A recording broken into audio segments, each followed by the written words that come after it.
historiadores não têm o autor deste salmo como certo. Ninguém bateu o martelo. Entende-se que pode ter sido feito este salmo por Ezequias. Ezequias pode ter escrevido esse salmo, ou outros acreditam que foi o filho de Coré. Até Asaf pode ter escrito esse salmo. Eu acredito que quem escreveu esse salmo foi Jonas. Porque esse salmo, ele descreve um sentimento que nós, homens e mulheres adultos, aqueles que ainda não conheceu, em algum momento vai conhecer, que é um sentimento que descreve o sofrimento da nossa própria alma, chamado de angústia. Angústia é essa que o salmista aqui, ele descreve como um sentimento do inferno. O apóstolo Paulo, em 1 Coríntios, capítulo 13, versículo 11, Paulo diz que quando éramos crianças, nós pensávamos e agíamos como criança, mas quando nós chegamos à idade adulta, nós pensamos e agimos como adulto. Nós já fomos crianças, nós sabemos que criança não tinha nenhum tipo de preocupação. A única preocupação de criança era brincar, quando éramos crianças, e quando sentíamos fome, nos alimentar. Mas no momento que nós nos tornamos adultos, nós passamos de fase, da fase de filhos para pais e mães. E com isso vem também muitas dificuldades que a vida adulta nos traz, muitas responsabilidades e problemas, circunstâncias da vida que muitas vezes nos são muito amargas. E a gente acaba vivendo este sentimento chamado angústia. Como eu já falei anteriormente, não é se vai acontecer, mas todo ser humano adulto, em algum momento da vida dele, ele vai conhecer este sentimento descrito aqui pelo salmista. O salmista, no versículo 1, ele diz assim: ama o Senhor porque ele ouviu a minha voz e a minha súplica. Até parece que o salmista está fazendo uma barganha com Deus, né? Ama o Senhor porque ele ouviu a minha súplica. Mas não, aqui ele está fazendo um reconhecimento que o Deus que nós servimos é um Deus que ele nos responde no momento que nós estamos aflitos, no momento de angústia. Nós devemos estar sempre orando e confiando neste Deus que ouve as nossas súplicas, porque ele ouve e ele nos responde, porque ele conhece as nossas fraquezas e as nossas limitações. Aleluia. No versículo 2, o salmista, ele diz: porque inclinou para mim os seus ouvidos, portanto invocá-lo-ei enquanto viver. Esta palavra aqui, o profeta Jonas, no capítulo 2, versículo 1, ele faz praticamente esta mesma palavra. Deixa eu relembrar aqui. Ele diz assim: e orou Jonas ao Senhor, seu Deus, das entranhas do peixe. Olha o local onde Jonas estava, nas entranhas de um peixe.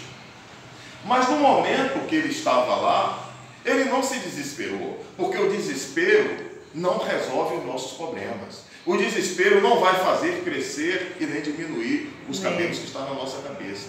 No momento de desespero, no momento de angústia, o que nós devemos fazer é como o salmista fez e como Jonas fez, que é orar a Deus. Porque o próprio Deus, ele nos diz: quando vocês me buscarem na angústia, eu vou ouvi-los. E nós, meus irmãos, nós somos de carne, osso e sangue, somos fracos, somos falíveis. E se nós não depositarmos toda a nossa fé, toda a nossa esperança no Deus que nós servimos, meus irmãos, vamos estar como folha seca, andando à deriva.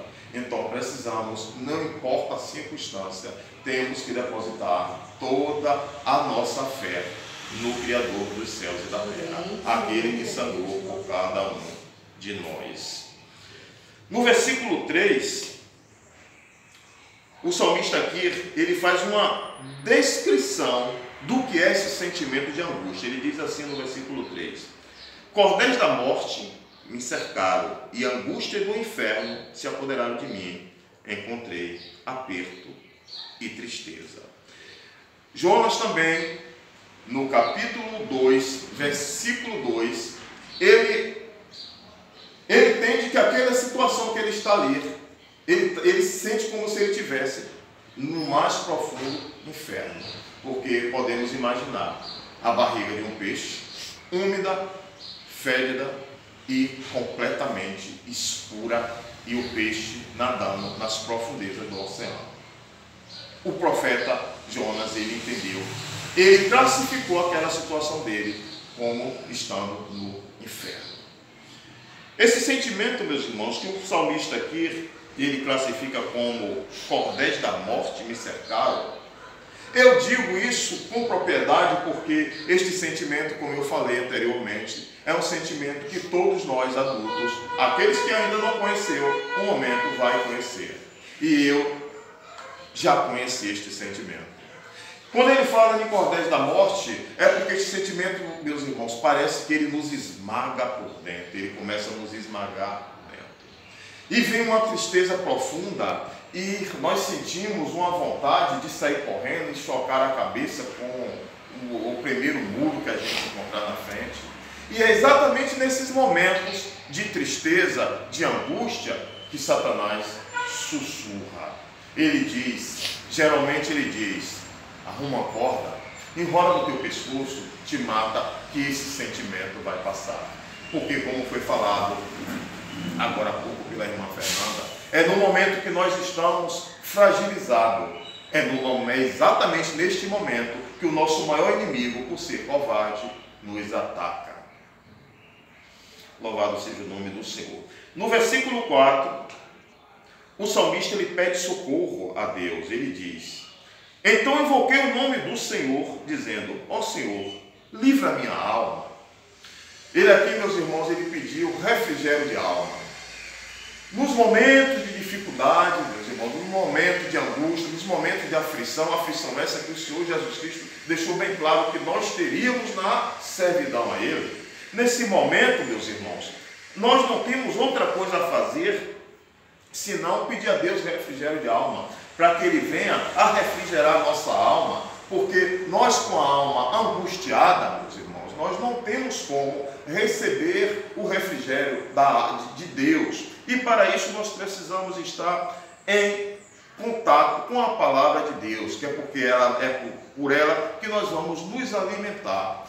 Lá o salmista, no Salmo 23, Davi ele pede a Deus para guiá-lo sobre pastos verdejantes. O pasto verdejante que ele se refere ali é a palavra, para que nós sejamos guiados pela palavra de Deus, porque aqui é um alimento para a nossa alma.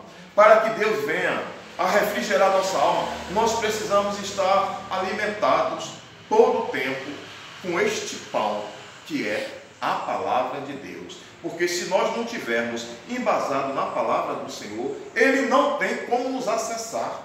Para Ele nos acessar, nós temos que estar em obediência e direção à palavra do Senhor. Porque quando nós estamos assim, nós não tomamos decisões por nós mesmos. Nós sempre oramos e esperamos naquele que é digno de toda honra e toda glória e que tem todo o poder para vir em nosso socorro.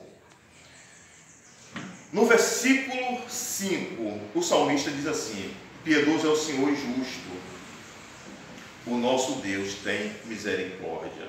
Oh, meus irmãos, a misericórdia de Deus foi tão grande a ponto dele ter dado o filho dele para sangrar por cada um de nós, mesmo sem nós sermos merecedores.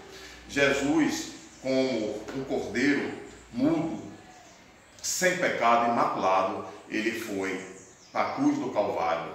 Lá ele padeceu horrores em termos de sofrimento, por amor e por misericórdia de cada um de nós. E nós devemos ser gratos a este Deus. Dai graças a Ele em tudo, porque Ele conhece o que está depois da curva da esquina. Nós não. Muitas vezes o que estamos passando, nós entendemos que está ruim, porque não está do nosso gosto. Mas Deus, Ele sabe de todas as coisas. E nós não temos essa capacidade de entender o agir de Deus, porque Deus tem uma mente eterna e a nossa mente é limitada, pecadora e falível. Então até aquilo que parece que não, aquilo que não está do nosso agrado, mas continue na posição, devemos continuar sempre na posição, porque o Deus Todo-Poderoso que nós servimos é que sabe o que vem pela frente. Eu cresci lá na minha terra ouvindo dizer, isso não está na Bíblia, mas o pessoal usava muito, que Deus escreve certos por linhas tortas. E muitas vezes, aquilo que parece ser torto para a gente, aquela linha parece ser torta para a gente, é porque nós não temos o entendimento. Mas o Deus Todo-Poderoso, Criador dos céus e da terra, Ele vai usar as circunstâncias para nos levar até onde Ele quer que nós estejamos. Não devemos nunca tomar decisões por nossa conta e risco. O Senhor guarda aos simples, estava abatido, mas Ele me livrou. Porque Jesus, Ele é fiel. Aqui no versículo 6, o salmista diz que a alma dele estava abatida, mas Deus o livrou. Esta mesma palavra, lá em Apocalipse capítulo 19, versículo 11, a palavra do Senhor diz que Deus, que o Senhor Jesus Cristo, Ele é justo e Ele é fiel. Mesmo nós não sendo fiel a Ele, como em muitos momentos nós ocultamos a nossa fidelidade a Deus, como já foi falado aqui, que mesmo nós, vendo tantos milagres como os judeus, o povo escolhido por Deus, viram tantos milagres, mas mesmo assim ainda duvidaram. A incredulidade fez parte da vida deles, como faz até hoje, que até hoje os judeus, nossos irmãos judeus, não reconhecem Jesus Cristo como Deus. Então muitas vezes nós vemos o agir de Deus nas nossas vidas, mas ainda assim nós nos detemos a depositar nele toda a fé e toda a confiança àquele que morreu por cada um de nós, por amor que Ele tem a cada um de nós. No versículo 7, a palavra do Senhor nos diz assim: volta minha alma a teu repouso, pois o Senhor te fez bem. Versículo 8: porque tu, Senhor, livraste a minha alma da morte, os meus olhos das lágrimas e os meus pés da queda.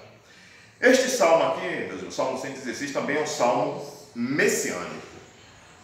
Aqui o salmista, ele faz uma projeção para a angústia e as lágrimas de Jesus lá no Getsemane, que está registrado em Mateus capítulo 26, do versículo 36 ao versículo 46. Ali Jesus se angustiou também. Ali Jesus chorou. Ali Jesus, ele teve pavor daquilo que estava por vir, que era a angústia de ser crucificado. E nós, meus irmãos, se Jesus, que era reto, não havia pecado nele, ele passou por angústia, imagine nós, meus irmãos, que cometemos tanto pecado, erramos tanto contra o nosso Deus, nós estaríamos livres deste sentimento que o salmista classifica como sentimento do inferno? Não, meus irmãos, infelizmente não. E o próprio Jesus disse: por amor de mim serás afligido, tereis aflição, serás perseguido, serás caluniado. E nós, quando nós chegamos na posição de dizermos que somos servos do Senhor, que nós entregamos a nossa vida para servir a Deus, nós temos que estar preparados para isso. Nós não podemos de maneira nenhuma pensar em retroceder. Temos que estar na presença sempre do Senhor, pedindo forças a Ele para continuarmos em pé e seguindo em frente na direção do alvo, que é Cristo Jesus. Porque senão, meus irmãos, se nós tomarmos decisões e nós abandonarmos a Cristo, nós vamos estar o crucificando de novo e levando Ele de novo para o opróbrio. A mesma crucificação, a mesma vergonha, a mesma humilhação que Ele passou na cruz, por mim, por cada um de vocês e por toda a humanidade. Quando nós retrocedemos, quando nós nos afastamos do Senhor Jesus Cristo, nós nos colocamos nesta mesma situação, de novo, de crucificação. Assim disse Paulo. No versículo 9, a palavra do Senhor nos diz assim: andarei perante a face do Senhor na terra dos viventes. Crer, por isso falei, estive muito aflito. Meus irmãos, depois que Jesus ele nos resgata, a nossa conversão, quando nós nos convertemos a Cristo, a conversão nos tira do mundo. E o Espírito Santo do Senhor, quando chega em nós, ele tira o mundo de nós. Nós precisamos estar na terra dos viventes, mas sempre na face e na presença do Senhor Jesus Cristo. Porque, meus irmãos, desviar ou se afastar do Senhor Jesus Cristo, por qualquer motivo que seja, é o que nós podemos considerar um duplo suicídio espiritual. Porque se na presença do Senhor já está difícil, meus irmãos, imagine se nós nos afastarmos desse Deus maravilhoso que morreu por cada um de nós. Louvado seja Deus. No versículo 11, a palavra do Senhor diz assim: eu dizia na minha precipitação, todo homem é mentira. Jeremias capítulo 17, versículo 5, a palavra do Senhor nos diz assim: maldito é o homem que confia no homem. Nós não devemos, meus irmãos, confiar nem em nós mesmos, porque quantas vezes nós dizemos uma coisa de manhã e fazemos outra de tarde. Maldito é o homem que confia no homem, e este homem que não devemos confiar já começa de nós mesmos. Confiar apenas em Deus. Nós devemos concentrar nossa confiança apenas em Deus, que é justo, que é o Deus que nos ama, que é o Deus que nos dá orientação, que é o Deus que tem feito por nós, tem nos amado, como a própria palavra do Senhor diz, mesmo se uma mãe